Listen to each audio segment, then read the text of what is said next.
All right, rejoining the channel is our good friend, retired Navy Commander Bryan McGrath. As you guys remember, he's the man we turn to when X equals Navy budget, movement, procurement, and specifically surface warfare. He was the commanding officer of the USS Bulkley, an Arleigh Burke class guided missile destroyer. So, Bryan, how are you? I'm good. Thanks for having me back. So, let me read this coverage by US9 News. So the headline is Oiler USNS Big Horn damaged off the coast of Oman. No fuel leak detected. And this is from 6 days ago, September 24th, written by our good friend Sam Legrone. Sam writes, the fleet oiler assigned to the Abraham Lincoln Carrier Strike Group was damaged off the coast of Oman in the Arabian Sea on Monday. The USNS Big Horn, TAO 198, was anchored off the coast of Oman after suffering an underwater allision. So I don't know if this is the same for you, Bryan, but I'd never heard that word. I have. Usually it's referred to as a grounding. Yeah, so allision means one thing was moving when the motion stopped instead of two things, right? Which would be a collision. I don't know how I got to be 65 years old and I had never heard that word before. So, any case, an underwater allision to the stern of the oiler. The Navy now plans to use tugs to move it to a port. Quote, USNS Big Horn, a replenishment oiler, sustained damage while operating at sea in the U.S. Fifth Fleet area of operations overnight on September 23rd. All crew members are currently safe, and U.S. Fifth Fleet is assessing the situation, according to a statement from a Navy official. There are no reports of injuries or fuel leaks from Big Horn, two Navy officials told USNI News on Tuesday. And then John Conrad posted this video, which says, man, this damn ship started sinking. So I'm guessing that this is the crew of Big Horn showing a pretty substantial leak in what looks to be the engineering spaces. So there's some other social media, Twitter accounts that are covering it. And then Sam's article goes on to say officials did not detail the circumstances of the allision, but the incident occurred in a part of the Arabian Sea that can be crowded with small fishing boats and vessels that can make maneuvering a ship as large as the 42,000-ton oiler difficult. It's unclear if Bighorn ran aground or struck an object underwater. Now I'll jump ahead here, and this is what we want to talk about because this was news to me, and I think a lot of people. Bighorn was the only dedicated oiler operating in the Middle East to provide the fuel for air wing aboard the USS Abraham Lincoln, the escorts assigned to the strike group. The service has other options for fuel, including U.S. allies and commercial tankers. Okay, so that's the first report. There has been follow-up news from USNI News, which is the oiler Bighorn is now in port in Oman as Congress raises questions over the logistics fleet. So this again is written by Sam. Oiler damaged in the Arabian Sea is now in port in Oman. They were entered the port of, how do you pronounce that? Duqm, DUQM, Oh, Oman, with the assistance of tugs. A Navy official confirmed the oiler is now undergoing repair assessment while the service investigates the cause of the underwater allision. And they repeat the facts as stated from the previous report. And they add a statement from Senator Roger Wicker, who is a Republican from Mississippi. Quote, if we cannot fuel our ships, our capabilities will be greatly diminished. That's some wisdom coming from the Hill.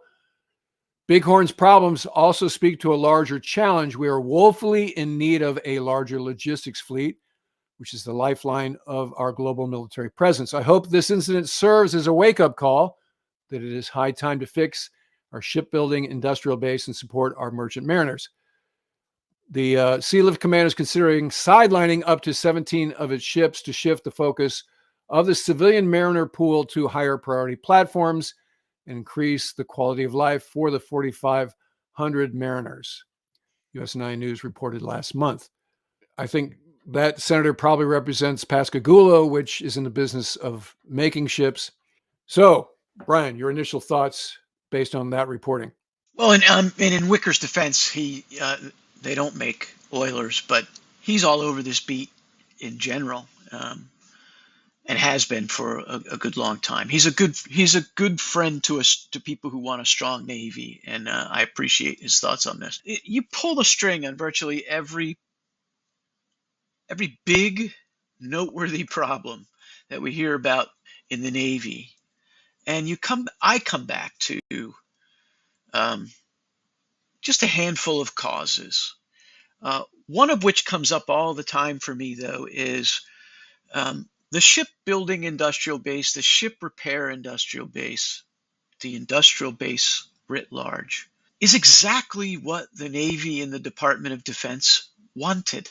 The Navy and Department of Defense wanted to drive excess capacity out of the defense industrial base when the Cold War was won.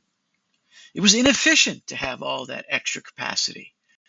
And all we were looking to do was to achieve efficient peacetime production. Those days are over. We're not looking for efficient peacetime production anymore. We are unofficially on a war footing, and we should be acting like it. So for years and years and years, we resourced a logistics fleet, oilers and specifically like the Big Horn was. We resourced them to have just the right amount to support a globally distributed Navy that was already too small and operating in too few places. When you up-ramp that Navy to operate in more places at a higher tempo of operations, more logistics are needed, and there ain't none. There just ain't none. And when one of your oilers, Sam must have used the word allision a couple of times, because I guess there's some question as to whether they grounded or they hit something that was on the seabed. I'm not exactly sure. I guess an investigation will reveal that. But when the ship is out of action, we don't have a whole lot of options, because we have purposely driven ourselves down to a what we consider to be an efficient fleet operating model. And efficiency is not effectiveness. And we're paying that price now. So whose job is it? Is this the type commander? Is this a surf lant, man, train, and equip responsibility to identify what now reveals itself as a single point failure, even allowing for how we got here? And what happens next? Do we find a port in Saudi like Sam reported? Do we contract commercial shipping? Where does that funding come from? What happens next? We have removed these logistics operations pretty much lock and barrel from the Navy type commanders. So Surflant is just a customer here, and his ships are a customer. The Military Sea Lift Command is in charge of operating and manning and equipping and training and sustaining these ships. The Military Sea Lift Command is the pig on the piglet on the end of the sow when it comes to how things get resourced in the Navy. That's a problem. We don't spend enough on the Navy. That's a problem. We certainly don't spend enough on the logistics in the Navy. That's a problem. The fleet commander, the Fifth Fleet Commander, will be working with the Military Sea Lift Command to try and bring contract vessels on who are capable of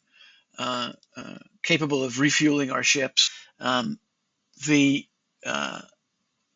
fleet commander, the Fleet Forces Commander, the CNO, at very high levels, they're talking with other nations who have oilers, NATO standard oilers, who could potentially get one or two over there to help us out.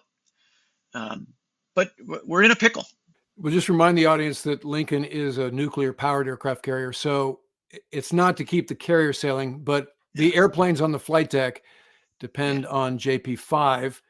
Yeah. That is definitely a consumable, especially if you're flying a lot of sorties per day, which if they're mirroring what Ike did a few months ago, they're going to go through the available gas pretty quickly. And as you said, the interim fix is probably, as you're saying it, I'm thinking the first move is probably to get another NATO ship in theater. And Yeah. absent the ability to do that, it's probably TV timeout, go pier side. And I'm thinking the port is probably the same one they've identified in Saudi that Admiral Miguez pointed out as one of their wins during their time in the Red Sea. Because remember, he dealt with some logistics challenges that were taking, his small boys out of theater for upwards of 2 weeks or more. And he touted that they did get the oiler, I don't know if it was Bighorn, but an oiler in theater that made that time frame much shorter. There was nothing said about, and oh, by the way, we only have one, so if it has an allision, we're sucking. But now we are faced with this matrix then that in the short term, as you say, could affect our ability to be present for Prosperity Guardian. If we were a serious country, if we were serious about naval power and sea power, this would be incredibly embarrassing. It ought to be incredibly embarrassing. But I don't see anybody incredibly embarrassed except for you and me and probably the CNO but I don't see our political masters too worried about this. I appreciate Wicker's statement. Um, these are ships that can be built, right? This isn't a DDG. This isn't an aircraft carrier. This is steel and air and a couple of engines. We can build these ships and build more of them, and we ought to be building more of them. That demand signal is what industry needs at this point.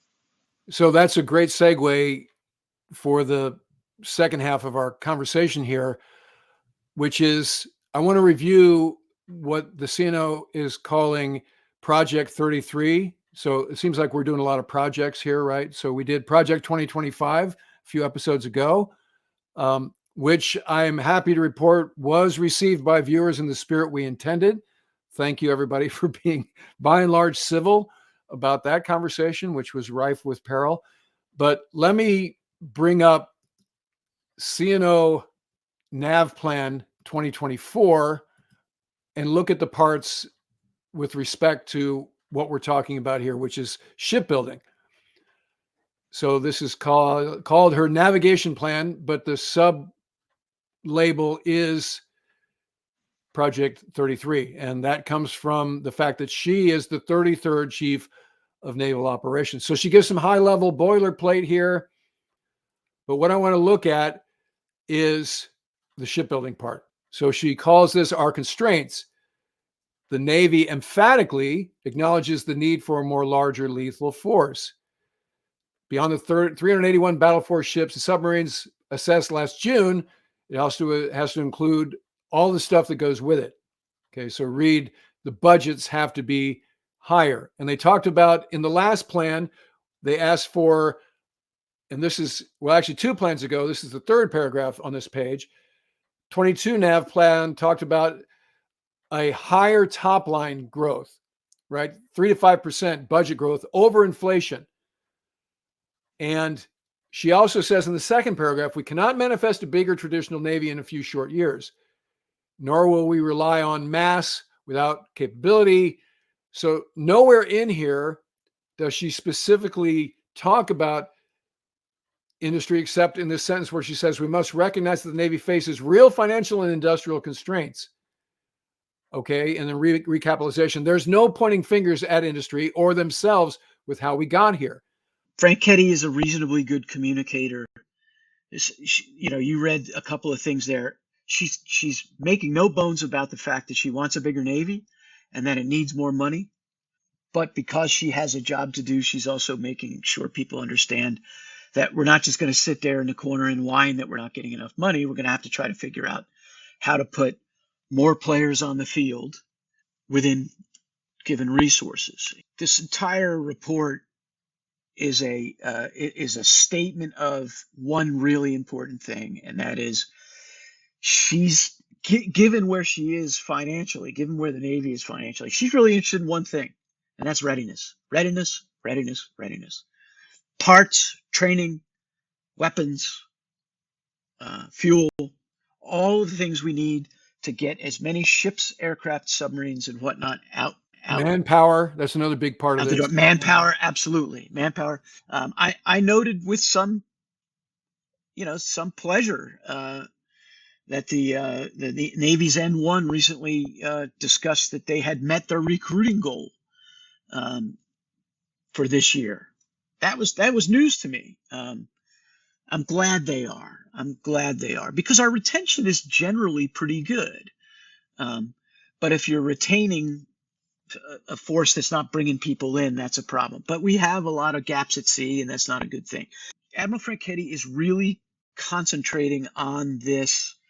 What do I need to do within given resources to make the most of the fleet I have, given that building high performance aircraft, building nuclear submarines, building aircraft carriers and proper warships takes years. So she's looking to get more juice from every squeeze of the ships we have, and she's looking to. I read in this that she's looking to move quickly toward unmanned capabilities under, on, and above the ocean that can be built faster, that can be put out quicker, that a wider set of manufacturers have the capability to provide. My problem comes, though, in when observers see that as an or rather than an and. And in my view of the world, we need destroyers, aircraft carriers, oilers, amphibious ships. I don't care if they're not going to be produced in the next 3 years. The psychological goodness of the signal sent by putting them on contract and starting to build them, the signal sent to a workforce that needs a kick in the ass to come back into the building trades and the shipbuilding trades, responds to contracts. That's what we need. We need to say, we have this many ships on contract. Yeah, we understand we're not going to build them. They're not going to get built for several years. But look at that demand signal. Look at all those jobs. Look at all those stable, middle-class, family-supporting shipbuilding jobs. At the same time, we're building drones. At the same time, we are incorporating AI and autonomy into existing platforms. We can't make these choices anymore. We have to do it all. So I'm fresh from the world in the last 5 or 6 weeks, starting with I went out to the Tailhook Convention in Reno, went down to Ike to talk to Captain Chowda Hill aboard Ike, and then we were just at the NAS Oceana Air Show, where we got to interview Admiral Verissimo, who's Air Lant, and CAG 3. In the course of talking to junior officers, principally at some of these locations, I get a perspective about the reality of the near-term readiness and near-term procurement, which reminds me that sometimes in the circles that the ideators operate, certainly folks who are military YouTubers or podcasters operate, maybe we lose a little bit of perspective. And so I very much appreciate the ability to leave my attic from time to time and find these things out. So I was on JJ and Vago's podcast, which is the Defense and Aerospace Air Power podcast, a few days ago. And Vago particularly asked me, what does the future look like? And he was asking about what comes after F-35, meaning, what I call NGAD, NJAD, however you want to, 6th gen fighters, classes of destroyers and cruisers and frigates after the existing ones, even what aircraft carrier comes after Ford. And so, again, he caught me at the wrong time because I was fresh from the realities of the things I'd been told by those who are out there doing it now. And what I said in response to that is, your question is a 2065 start point question. Meaning, I said, Vago, I will be happy if we field all the F-35 Bs and Cs that are in the program of record, and we train the pilots to fly them in a timely fashion, because right now the F-35 RAG is backed up because of that software fix that has been delayed. And then I would like to replace the Nimitz class 1-for-1 with Ford class, right? So check me on this. The only thing that is real in Ford class is Ford, JFK, and Miller. Is there any other ship in that class Enterprise. under Yeah. contract? Enterprise. Enterprise. Okay. So 4 of what are ultimately going to have to be 11, which we've already talked before about, it should be 15 to meet all the bells and have a 1.0 presence in a peer environment. But Admiral Verissimo is saying, okay, here's how it goes near term with Nimitz going offline, can extend Ike to 32 years. So she's actually got 2 or 3 more deployments in her. And then the cascading effect of the ones that you don't remember how old these carriers are, right? I mean, time goes by, right? So what I said to Vago is, when you'd want to talk about even what the small boy fleet would look like, thank God Arleigh Burke, the class near and dear to your heart, turned out to be the right class of ship for the Red Sea threat. Never mind the cost effectiveness of that, but it's doing a great job to knock down Houthi weapons day in and day out. And the trick is, can we keep them, from going Winchester? And can Raytheon keep making SM6s or whatever in the out years, right? And can these strike groups sustain that presence? Already we've gapped 7th Fleet to man 5th Fleet in this regard. I had that conversation with Admiral Verissimo. So, viewer, if you haven't seen that episode, check it out.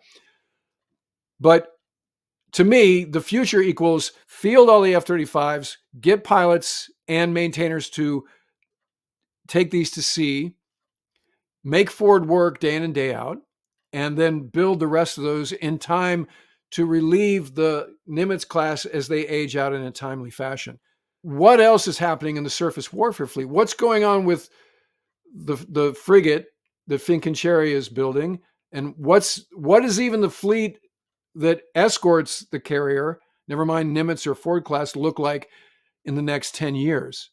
We'll start with the good news. The DDG program at 2 shipyards are 2 premier shipyards for building combatants up in Maine and down on the Mississippi coast. So these are the Flight 3 Arleigh Burke The class. Flight 3 Arleigh Burkes, yeah. Flight 3 just finished her in-serve, her final contract trial. This is an amazing capability. This is a really spectacular ship.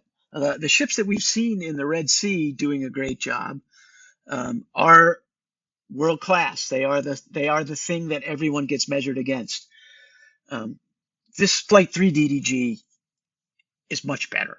It's far better than that. And we know how to build them, and we know how to do that, and our shipyards are doing that. We have a problem in our small surface combatant. We want to walk away from LCS for all sorts of reasons. We're building the frigates. We have 1 shipyard assigned to build frigates right now up in Wisconsin. A witch's brew of problems has put that shipbuilding program at least 2 years behind.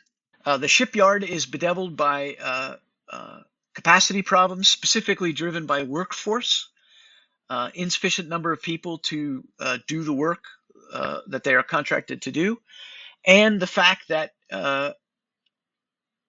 the competition that resulted in this ship, built around this idea of all of the offerers having to come forward with a plan based on a pre-existing hull.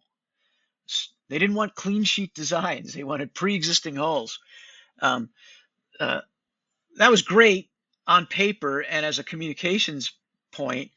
But as soon as our friends at the Navy Yard at Naval Sea Systems Command, who we pay to help us have powerful, survivable ships, once they got hold of these plans, they began to say, well, no, we have to do these things to bring them up to American standards.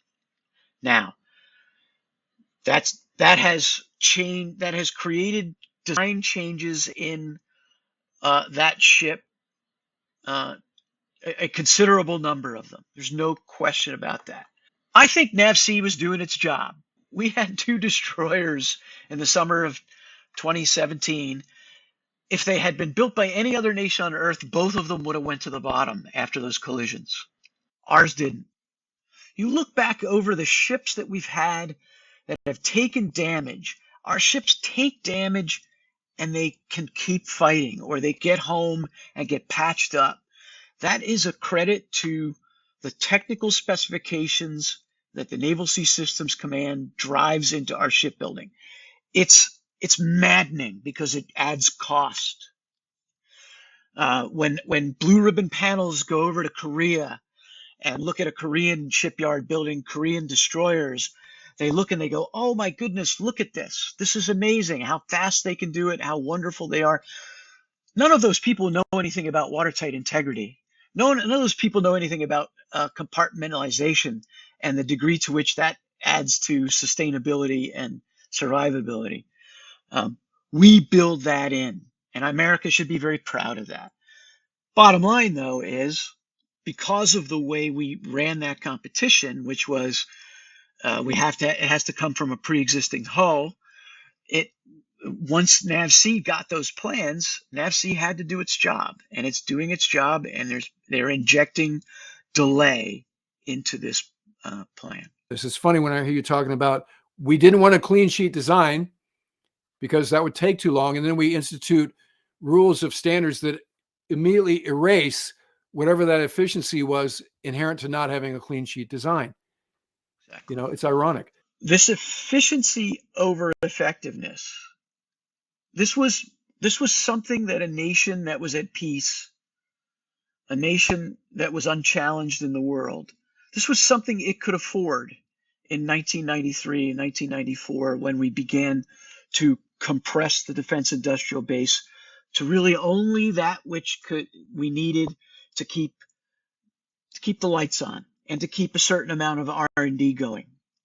The world gets a vote, and our place in the world, and our perception of ourselves in the world. And as long as we still wish to be the top dog, we're going to have an industrial base that's trying to catch up, because we cut deeply in parts manufacturers, tier 2 and tier 3 distributors, builders, weapons and sensor builders. I mean, it's really not a great story. And now as we look at a rising China, we look at Russia mucking around in Europe, North Korea doing what it does, and Iran attempting to foment instability all throughout the Middle East, we are out of Schlitz. And while throwing money at the problem isn't going to solve the problem, it's going to make it a lot better. We need to start to consider the possibility of throwing some money at some problems. For the youngsters watching, Schlitz was a brand of beer a few years ago, and that was a commercial theme for them. Commander Bryan McGrath, always fantastic perspective. We'll remind the viewers that Bryan hosts a Substack that's fantastic called The Conservative Wahoo. I will put the link to subscribe to that essential newsletter in the episode description, so check that out. Bryan, it's always great to see you here, and I hope I run into you again in real life before too long. Thank you, Ward. Really appreciate it, and I appreciate all your viewers, especially the ones who've signed up for my Substack. They're wonderful. All right, that'll do it for this episode. Become a subscriber so you don't miss anything. If you're not already one, I will note that this channel is powered by subscribers, and I look forward to talking to you again very soon. you.